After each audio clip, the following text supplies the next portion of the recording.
lecture de ce dimanche, je retiens la docilité de Jean le Baptiste.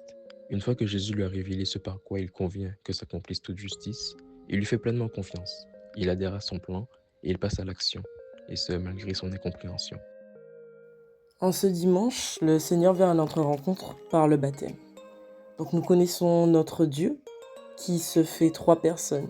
Et aujourd'hui, c'est Dieu lui-même qui parle par son esprit. C'est un esprit par qui s'exprime la vérité et la droiture avec force, mais un esprit qui ne brise pas. C'est un esprit qui vient reposer sur celui que Dieu choisit, son serviteur bien-aimé. Par la force du Saint-Esprit, il accomplit des miracles. Par lui, c'est Dieu lui-même qui triomphe. Et il s'agit d'une force si puissante que même ceux qui ne sont pas convertis la reconnaissent. Et par le baptême, Dieu nous montre et il montre au monde que Jésus est son Fils bien-aimé. Cela fait de nous tous, avec Jésus, des bien-aimés de Dieu, puisque nous avons nous aussi été plongés dans la mort et dans la résurrection du Christ. Et nous avons été baptisés et comblés dans et par la puissance du Saint-Esprit. Alors en ce dimanche, puissions-nous également, à l'exemple du centurion de l'armée romaine, reconnaître cet esprit de puissance. Et tout comme Jésus, puissions-nous être poussés par l'Esprit de Dieu notre Père. Jésus t'invite aujourd'hui à le laisser prendre ta cause, à le laisser prendre tes péchés, à le laisser prendre tes souffrances et à le laisser guider ta vie. Dans cet évangile, on voit Jésus, fils de Dieu, aller demander à Jean, son cousin, de le baptiser.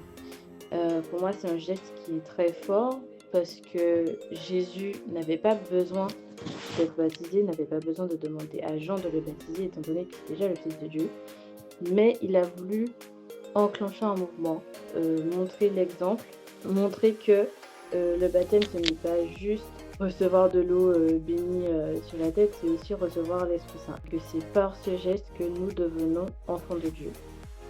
J'apprécie beaucoup le comportement des gens qui voient Jésus venir vers lui et lui demander de le baptiser. Ça le choque. En fait, il voulait se faire baptiser par Jésus. Il dégage l'émotion de l'étonnement. Jésus nous montre qu'il se conforme à la volonté de Dieu en se faisant baptiser par Jean le Baptiste, son cousin. Parce que Dieu, notre Papa d'amour, a choisi de se manifester à nous, à Jean le Baptiste, ainsi qu'à ceux et celles qui se posaient la question à savoir quel est celui de qui Jean n'est pas digne de délier la courroie de ses sandales.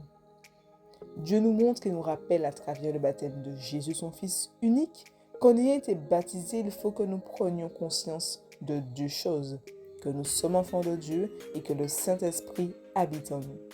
Il y a un événement surnaturel qui a lieu, que les cieux s'ouvrent, que l'Esprit de Dieu descend comme une colombe et vient en nous.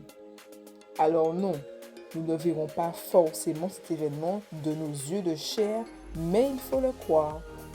Et tout comme Jésus, Dieu le Père a relâché une parole sur sa vie, comme pour nous, Dieu relâche aussi une parole pour chacune d'entre nous.